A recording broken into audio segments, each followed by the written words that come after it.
Yo, what is going on, guys? It's your boy Aaron2420. I am back from the dead, bringing you guys week 5 of transactions. See, that's how Man, dead I am. you've been gone so long. Yeah, I have heard your cries though, guys. I know you guys all missed me. Thank you to Spastic, by the way, for covering these past couple weeks. I really owe you there. But we are here for week 5 of transactions for the GBA. Whoop, whoop. And if you guys enjoyed, one, make sure to leave a like, and two, comment what your favorite transaction this week is, and also any transactions you're hoping your favorite coaches make, because it is getting to the end of transaction season, guys. It is sadly that time where coaches are running out of time to make their trades. So comment what you want to see dropped, especially if it's a mon that's really bad and you want to see it go. Hint, hint. We'll get into that later, though. Would you like to start us off, though, this week? I will get us started this week. So, for the first trade this week, we have Aster, coach of the Montreal Habsals, and Necrostevo, coach of the Victorian Marshadows. Versus just the Victorian Shadows. Trading Fortress for Metagross. Kill everything in its path. And Barbarical can just do whatever it is Barbarical does, and doesn't have to worry about setting up stealth rocks. Hey, Barbaricle's a goat. Yeah, You cannot just doubt that mon. It's the best tier 5 mon. At Tough Claws, though. Exactly. Barbaricle to the top, man. Whereas Necrostevo picking up Metagross gets access to a very powerful steel type, giving him some even more offense and a little bit of extra priority that he was otherwise lacking outside of Lycanroc and Diggers. So, all in all, this is a solid trade for both coaches. I'd have to agree. I really like the offense that this gives him, that gives Necrostevo on his team, as well as, even though Aster would have had rocks and Metagross as well, he now gets access to spikes and more hazard removal, which is never a bad thing. So I feel like this definitely takes a lot of pressure off of Azur's team in terms of his hazard setters. So I really like that he picked up Fortress, and I think that Necrostevo also really benefits from Metagross on his team. So next up, we have Wolfie, coach of the Milwaukee Bewares, and he is dropping Mega Garchomp for Mega Absol and Silvally for Entei. Now, Wolfie didn't give too much insight into why he made his trades. All he mentioned was that Garchomp sucks and that he wanted a good Mega on his team. Mega Absol is definitely a really good Mega, as we saw throughout several seasons of the GBA and also the D-League from plenty of coaches using Mega Absol. It's a very solid mon, really nice speed tier, still gets priority, gets Sword Stance, even can run some mixed sets with like Fire Blast, and it has a really decent special move pool actually. So overall, I think that Wolfie really benefits from having actual speed on his team now, and also dropping Silvally for Entei. Anything is an upgrade from Silvally. I really am glad Wolfie dropped Silvally. It is a horrible mon, and I regret for whoever ends up picking up Silvally next, because they're gonna end up messing up their team so much. It is an extremely overvalued mon, and I have a lot of opinions on Silvally. But I am very glad that Wolfie ended up dropping it. As I said, it's going to help him a lot having a good mon on his team now. I personally believe Wolfie lost out a lot by dropping Silvally, but you know we'll get into the discussions about that later. Mega Absol does have a lot of speed to offer his team and can run the mix set better, having Fire Blast and Volt Beam coverage.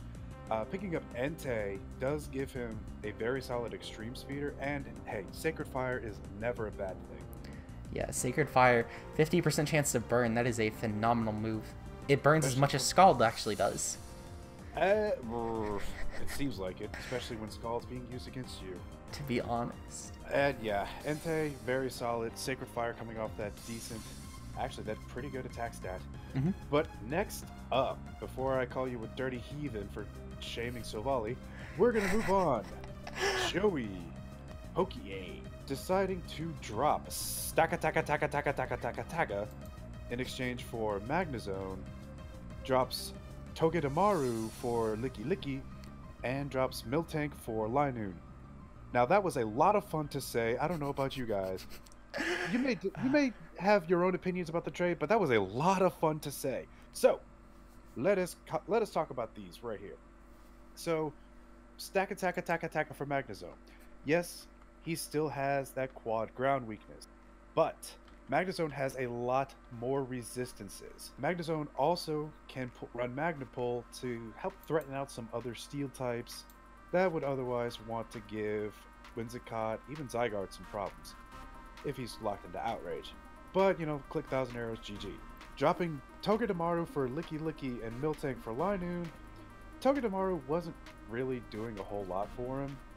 In fact, he never brought it, but picking up Licky Licky does give him a good Wish Passer and Cleric for a lower tier mod, particularly since he drops Miltank, which loses out on that reliable recovery and that heal bell. But Linoon gives him an option for a low tier Belly Drum Extreme Speed Sweeper. And hey, you know, run Surf, let's go. Hey. So, all in all, he shifts things around, but doesn't leave too many holes in his team. Yeah, I'd have to agree with... I actually really like Joey's teams. Before, I was really unsure if Joey would have had a great chance at playoffs, but I think, honestly, with this team, now he has a really solid Cleric and a really solid Wish Passer and Licky Licky. He gets the priority in Linoon for a really solid normal type, and with Belly Drum, E-Speed already being a phenomenal priority move, being 80 base power, which most are 40 to 60 if you're Scizor with Technician.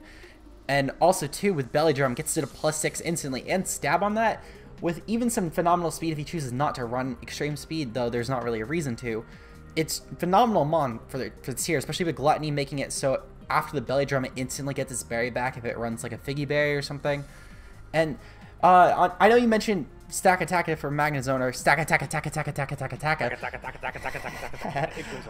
That is fun to say. But yeah, Magnezone, I believe, also, though Magnezone definitely is a much better typing, also a lot better overall, I feel like, on Joey's team, especially for tier 2, I feel like the option for Stack Attack of really weren't that diverse. It's really just a hard-hitting Mon that gets rocks and Trick Room, that's really it. And Joey's team doesn't really seem to function on Trick Room that well. If anything, it functions the opposite with a lot of fast setup. So it seemed like Stack Attack was really a handicap there, whereas Magnezone can help trap some steel types. And even though Joey has really solid answers for steel types, such as Zygarde and Heracross, it's never a bad idea to trap something. It never hurts, at least, to have that option. Plus, he has enough rockers on his team with Necrozma, and Rhydon, really. And then Excelgor can set up spikes, so he didn't really need that extra rocker on his team. Yeah, I agree on that. And also, before we forget, he actually transferred his Z points from Togedemaru to Licky Licky. He didn't really have anything else to give them to, so, I mean, it's there if he needs it. Licky Licky, being a normal type, has fairly decent coverage, and so maybe he'll use a Z Licky Licky, though, I mean, it's halfway through the season already, so unless if Joey somehow gets either comfortably knocked out or comfortably put into playoffs, I don't really see any situations where he'd maybe want to meme with it. And also, again, it's not really a mon that you usually want to Z for like a logical reason, in my opinion. But as I said, there wasn't really anything else on Joey's team he would have put it on. So he had the points. Might as well use them. Also, a quick note. By dropping Silvally and picking up Entei, Wolfie retained the Z points from Silvally and has not assigned them to another mon at this time.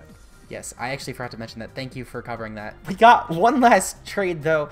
We have the very mysterious Coach Z dropping Clefable for Hippowdon and Mega Ampharos for Mega Gardevoir.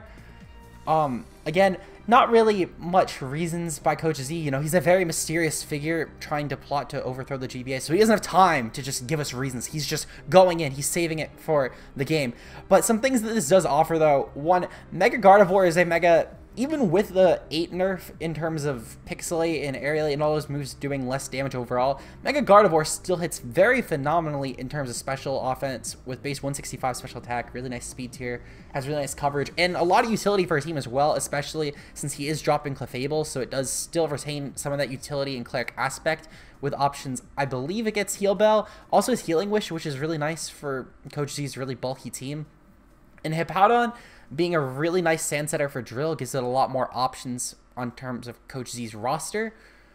And I believe that, and I'll double check real quick, just because, yeah, Coach Z didn't actually have a sand setter before this. So now he has Hippowdon to sand set, which means that Excadrill has a lot more options and a lot more use on Coach Z's draft. as Sand Drill is really one of the only reasons you pick it up besides just a hazard remover, in my opinion, and electric immunity, which in terms of electric immunity, it's not necessarily always the best switch in. It sometimes is a great electric switch in, but it's sometimes just too frail, and especially if you're getting predicted with hidden powers or other coverage, it's not necessarily the best mod to just keep switching in on volt switches or thunderbolts that you're predicting. So having a pattern that's one, a backup electric immunity, and two, a Sand Setter, I think really helps Coach Z's draft in general. And as I said, Mega Gardevoir just helps a lot with a special offense, taking some pressure off of Manaphy, and also replaces the special wall breaker that would be Mega Ampharos otherwise, only it has an actually good speed tier. Mega Gardevoir also provides some pretty nice special bulk with that base 135 spec defense, because otherwise Manaphy and Celebi are his two highest special defenses at base 100, and then you have, you know, Porygon 2 with Eviolite, but Mega Gardevoir just provides some additional nice special bulk, which his team is very physically bulky, but he needed some additional special supplement. So very nice pickup. His team is already decently fast outside of a couple of mons, so having that base 100 just adds to the monstrous offensive threat that is Mega Gardevoir. Yeah, I'd have to agree on that 100%. Overall, I think that Coach Z's trades definitely really benefit his team, actually, and I'm hoping that he puts them to good use in the later weeks in the season. So that is going to be it, though, for this week on transactions and trades. It has been your boy Aaron2420. I am glad to be back with my good old co-host Spastic. Spastic, is there any words you want to... We're so glad to have you back, man. I missed you. And so did all the fans. Please be sure to leave comments in the section. Leave comments below on how much you missed AA Run. Please, I can't be the only one. Oh, I already know there's going to be a spam of people. Spam! Spam! Spam a lot! Man, I've really missed being back, though. I'm glad to be back, though, and I'm glad for all of you guys who have missed me. I have gotten a lot of DMs, not to try and gloat, but I've gotten a lot of DMs from people asking where I have been. I am back. No need to worry, guys. I am good. I will be back for the rest of the season. But yeah, just make sure to leave a like down below and stay tuned for the rest of the trades and transactions. I think there might only be one more week, actually, of trades and transactions, because I believe they end going into week 7. It's either end of week 7 or going into week 7. I'll have to double check that, but I'll make sure to cover it on next week's video because it may potentially be the last week of trades and transactions. So you better get on that. Coaches better get on that, decide what they want to drop, and we need to hear from you. What do you think they should drop? And with that being said, it has been your boy Aaron2420. I have been Spastic1. And we are signing out for week 5 transactions. Peace. Bye-bye.